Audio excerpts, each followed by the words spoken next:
Hi, everyone. Sorry I can't be with you in person, but I'm Seema Clifasefi, and I'm an associate professor in psychiatry and behavioral sciences. And I also co-direct the Harm Reduction Research and Treatment Center, or the HEART Center, where we work collaboratively with people who use substances and their communities to really try and identify ways for people to be safer and healthier if they are using substances, and also working on ways to reduce the harm associated with substances and improve the quality of life. So my connection to homelessness is really over the past 15 years or so. I have had the true honor of working alongside individuals experiencing homelessness or with lived experience of homelessness and substance use problems, and really working collaboratively with people to learn and grow and identify needs in the community that we can collectively leverage our resources to try and address together. And what actually brought me to the work in the first place was back in 2006. I was working at the Addictive Behaviors Research Center as a postdoctoral fellow, and I was managing a research project that was evaluating a model of housing, harm reduction housing, or what we now know to be called housing first, which is really low barrier, non-abstinence based, permanent supportive housing for people who have lived experience of chronic homelessness. And at the time, a specific house opened for those individuals who also had co-occurring alcohol use problems.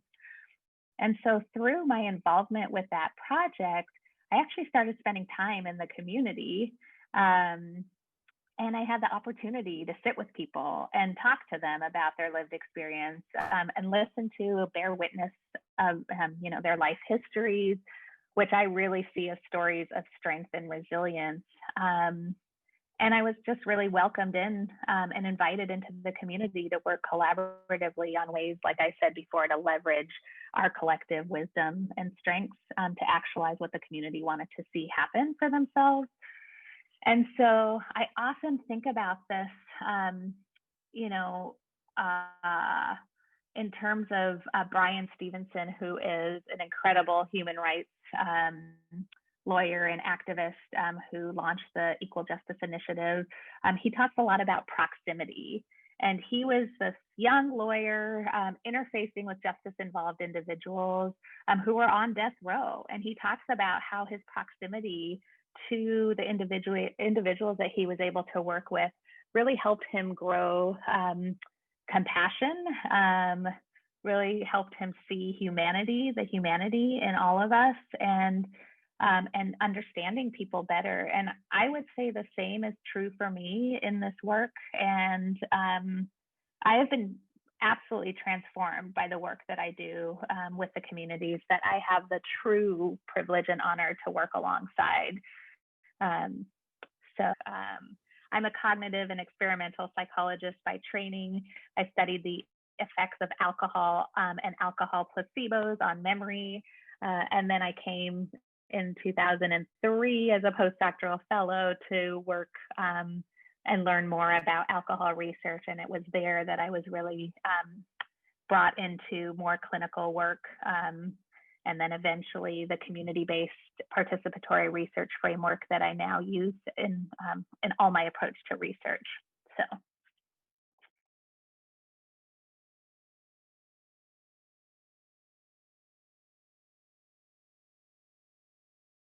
This is a really complicated issue because we do know that substance use and homelessness are very intertwined.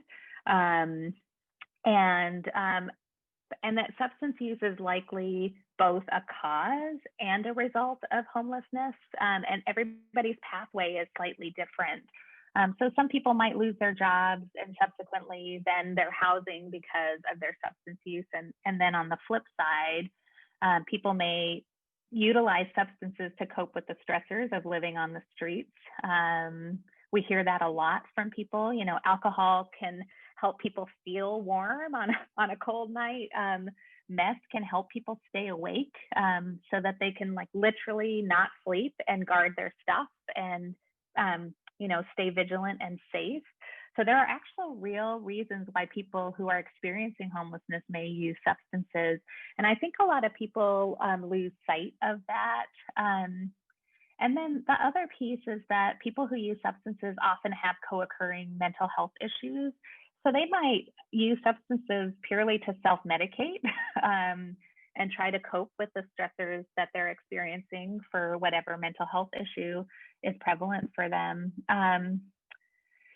And then, you know, if an individual is experiencing homelessness, they are very likely more preoccupied with finding food and shelter and, you know, for the night than working on addressing their substance use issues. So if you think about Maslow's hierarchy of needs, you basically need to have your, you know, your basic needs met.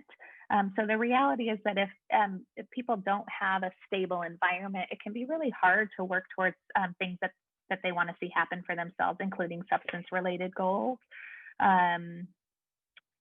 But I would say the two are very intertwined. Yeah.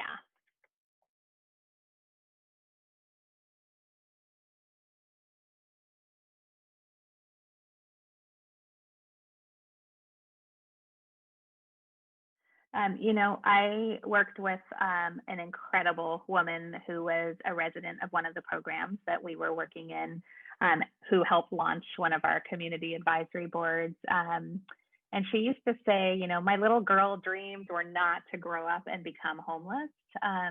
And I think what people don't realize is that the majority of Americans are actually living paycheck to paycheck. And most Americans are one paycheck away from significant hardship, including homelessness. You know, roughly 40% of Americans can't even afford a $400 emergency, for example. And we also know that because of systemic racism and our racialized policies, that communities of color are disproportionately negatively impacted by poverty and inequality. Black people specifically and other communities of color have not had the same access to things like education and housing, workforce, all of these things that, you know, these systems are working together to create very large barriers to success. So I would say white people have had a few hundred years of a head start to build and pass down their wealth to the next generations. So you're absolutely right. Not all choices are created equal, and it takes kind of really active policies to repair these historical wrongs and create more equitable opportunities for people moving forward. But I also think we need to really examine and drop the pull yourself up by your bootstrap mentality. I think it's honestly a myth that we have sold to people so that we can maintain our colorblindness approach and the harmful narrative that America is a land of equal opportunity. Because the way that we have been operating and that we are currently, it just simply isn't. And we need to educate people about the historical pieces of our country's history, much of which is very shameful. And so I think it's hard for people to look at that. But I think that if we can do that, we can kind of take steps to creating more equitable opportunities for people.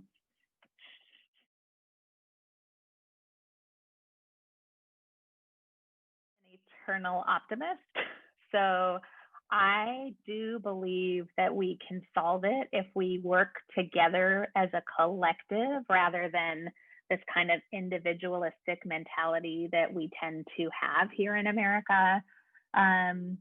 And I think it goes back to my points I was talking about before, but I think that first we have to work towards equitable policies that reduce the wealth gap in this country and provide more equitable access to things like healthcare, more affordable housing, basic universal income. I think we have to work on reducing the stigma of mental health and substance use, and really, again, I'm repeating myself, but lifting that veil of the American dream and the land of equal opportunity, educate people about our current inequities so that we can have more people thinking about how we can do better. And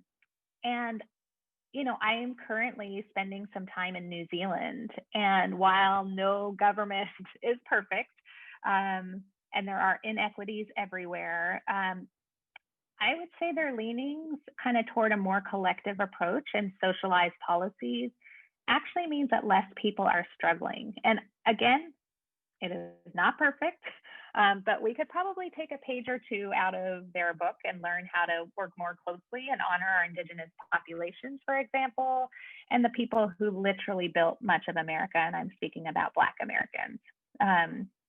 So I think if we did all of those things, that we could really work toward solving the problem, the issue of homelessness.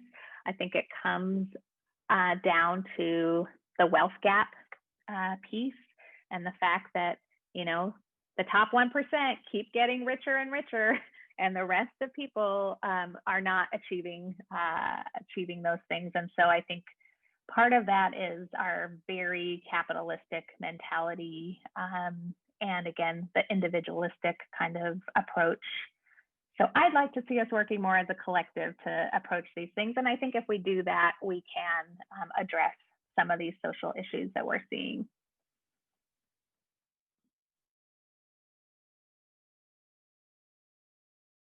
That's a great question. I think one of the common misunderstandings is that people have this idea that everyone who is homeless uses substances. And the reality is that while it's true that people experiencing homelessness tend to have a higher prevalence rate of substance use problems in the general population, it is not true that everyone who is homeless uses or misuses substances. And just to give you an example, like the current prevalence rates are roughly about 38% or so of people experiencing homelessness who have alcohol dependence, compared to the numbers sort of change by year to year, but I'd say anywhere from 8 to 12% in the general population. And then similarly, roughly like 25, 26% of individuals experiencing homelessness use other drugs, compared to roughly 2 to 3% of the population. But that still means that roughly a third of people experiencing homelessness do not use substances at all. And I think that there are very harmful narratives out there. And because drug use is so stigmatized, and because mental health is so stigmatized, and those things kind of tie together, I think that people often use substance use to demonize homeless people and people experiencing homelessness.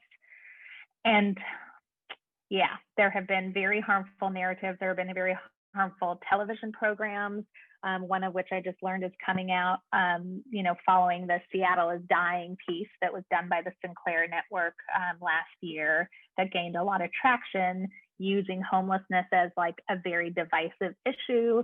And really painting people experiencing homelessness in a very negative light that is, what I thought was very, very unfair and propaganda, frankly. And I just learned that they're doing another series that's being released actually in a couple of days, called like We've Lost the Soul of Seattle or something. So like these very, what's that word? I can't think of the word, but like dramatic kind of grab you, take an issue that people are feeling really strongly about, because those of you who are here in Seattle know that we're seeing more and more people living in tents, and and people kind of living in parks, in public parks, and people have like really strong feelings about that. And I think we really need to work on educating our public and our neighbors about the unhoused community, and really grow some compassion and figure out a way to come together around these issues rather than demonizing a group of people for whom, as we talked about choices, some of those, yeah, it's just not fair. So, yeah.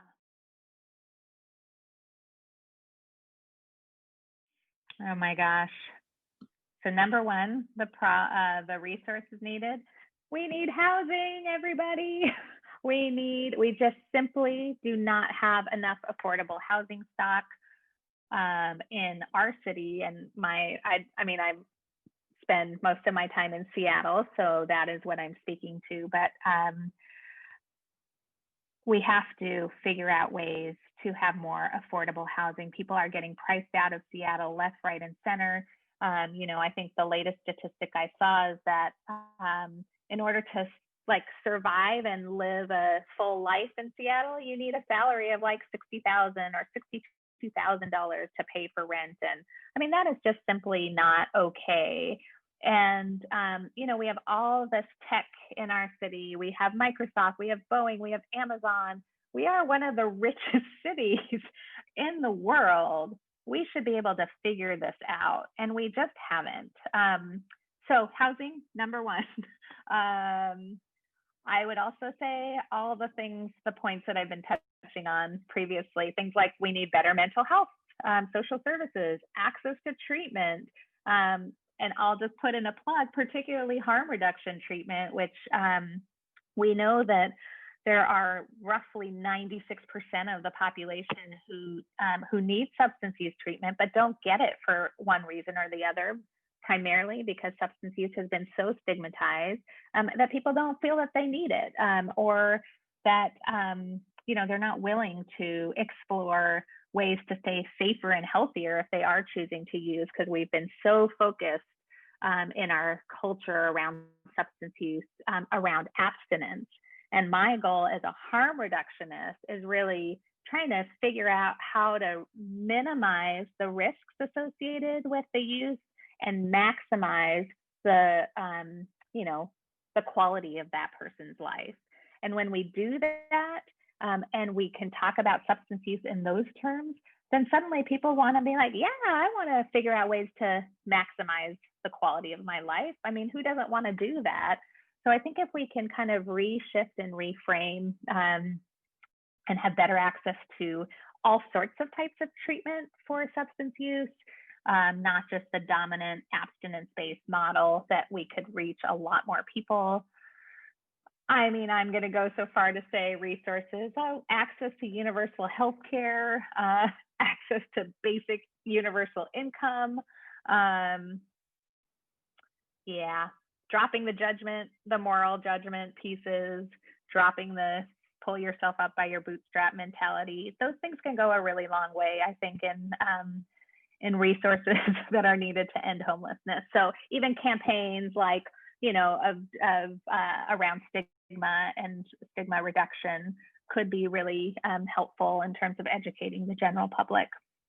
But housing is number one, what we need right now, and better access to mental health services. Yes. I mean, we have a Heart Center website, which I can give you afterwards, and then you can just kind of put it up.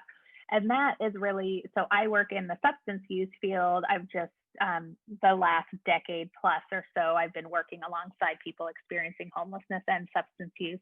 But we have resources for how to stay safer and healthier if, you're choosing to use substances, or you have clients who are choosing to, or who are active users. I would say like the People's Harm Reduction Alliance, they are an excellent resource, and they often intersect with people who use substances and people experiencing homelessness, particularly in the university district. They're amazing. They're an amazing organization. The Harm Reduction Coalition, the National Harm Reduction Coalition, they really, they've done so much amazing work, and they work to kind of create spaces for dialogue and action that can help heal the harms caused by these racialized drug policies that I was talking about. So I'd be happy to give you resources for and their websites and things like that. In terms of people who are locally here in Seattle, if you are working at the intersection of substance use and homelessness, I would say check out our website and also check out the People's Harm Reduction Alliance. And also REACH, which is part of Evergreen Treatment Services. They do a lot of homeless outreach to adults experiencing homelessness. And yeah. Yes, I think this is a very interesting time in our national policies. And we know that our racialized drug policies, like i.e. the war on drugs, has basically meant a disproportionate rate of our Black and Brown community members being criminalized for substance use.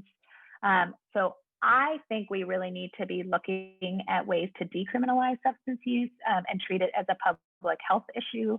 And I will say, I'm very proud to say it didn't happen here in Washington, but in Oregon recently, voters recently passed Measure 110, which is the nation's first all drug decriminalization measure. And so they're the first state to decriminalize drug possession and expand access to addiction services, which is really representative of a slight shift in public support in favor of treating drug use with health services rather than with criminalization. So I would say keep watching for that, because if one state is able to do it, I think that we can be looking at that, more locally here as well. And yeah, I think that is a very important one. And I know that recently, I don't have like the exact stats on it, but I know very recently there was a move that I believe passed federally to decriminalize cannabis. And so again, that kind of falls under this larger umbrella of decriminalizing substance use. But I would say that that's definitely one to look out for in the substance use arena. And then just continuing to work with your local lawmakers. I know my colleague who wasn't able to join us today, Dr. Susan Collins, is a licensed clinical psychologist, and she worked with some of our state legislators to help change the laws in Washington state around substance use counseling. So you no longer have to be a chemical dependency professional to offer addiction services. I think it's like looking at redefining what recovery means. So a lot of what I was talking about earlier, our treatment system is so broken, and we need to be focusing on policies that will work to fix that. And that includes a range of services for people who are using substances, including harm reduction services. So, that's obviously my bias and my lens, but I know that it works.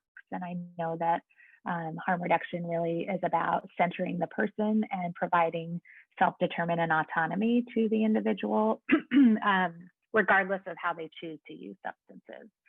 So yes, but I would say for that, the National Harm Reduction Coalition, again, back to the resources, they are a great source of information around policy specifically. So often I get my information about kind of these broader national policies or local policies that have to do with substance use from them. So I would suggest going on their website. And also we do, in honor of one of our staff who recently passed away this year, who was a very strong advocate for policy and a member of the community with lived experience of homelessness.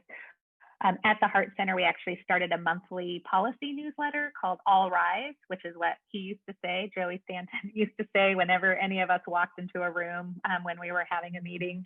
And so we named the issue after him. And we try to collate kind of harm reduction or substance use relevant policies that intersect with the various spaces that we're working in.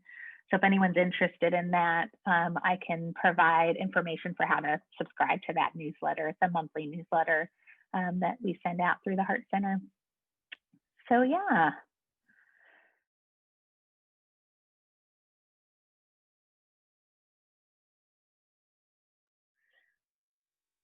We have been deeply impacted by COVID, and we know that COVID is hitting marginalized communities disproportionately. But more than that, my work is very community centered.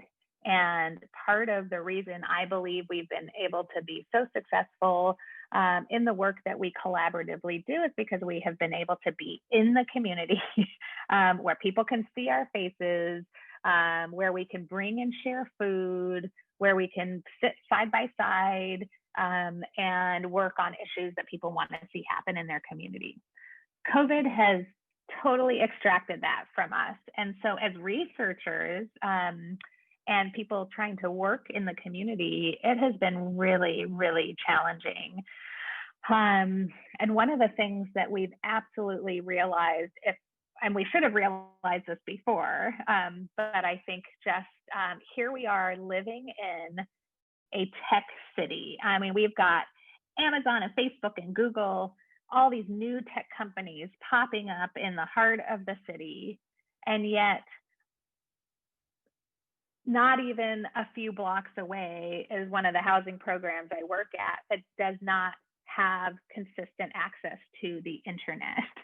And I will tell you, when you're trying to have a community advisory board meeting and you're trying to connect with, people who have lived experience of homelessness, it is very difficult. The tech literacy piece is huge. So even if people are able and manage to get themselves a device, figuring out how to use that device, figuring out how to connect to Zoom has been very challenging. And then more than that, people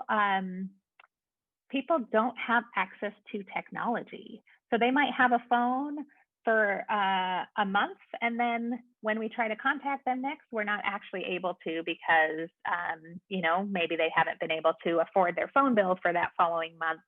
Maybe they lost their phone in the chaos of homelessness. And so it has been very difficult to connect with people. And because we partner with a lot of agencies who are really working so hard to try and minimize the COVID risk, programs like ours and research like ours, we're not actually able currently to be in the spaces that we normally have been in. So we've just had to be very creative, working with the housing programs that we work with and partner with to provide devices for people that they can check out so that they can have a meeting, maybe a telehealth assessment with us, or just connect with us to share their ideas about what they want to see in their community. I think I was just sharing with you before we started this call that I just had a community advisory board meeting, and we typically have 10 individuals who are residents of the specific housing program that try and join. And it's just so hard to get people connected. So we had 3 people or 4 people, I would say, who were able to join, and that is a good day. And they had to call in because they didn't have a device that would allow them the technology to actually see us.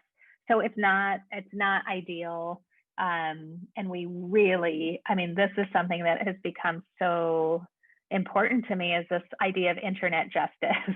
And I think that we really need to figure out more equitable ways to provide access to people who might not traditionally have access to technology, to not only have access, but then to have the tech literacy. I think as a city, as being in Seattle, we can absolutely be leaders in this, and we need to figure this out, because it is, the isolation that people are experiencing right now, which means that their mental health is suffering, their substance use is suffering as a result of that. We really need to figure this one out, to figure out how to better connect people, so that we can, people can feel a part of something and a sense of community in this new era that we're in, and we don't leave people behind in that. So Yes, tech literacy. This is a public service announcement. If any of you have access to any tech support, any companies that want to give tech to marginalized communities, call me.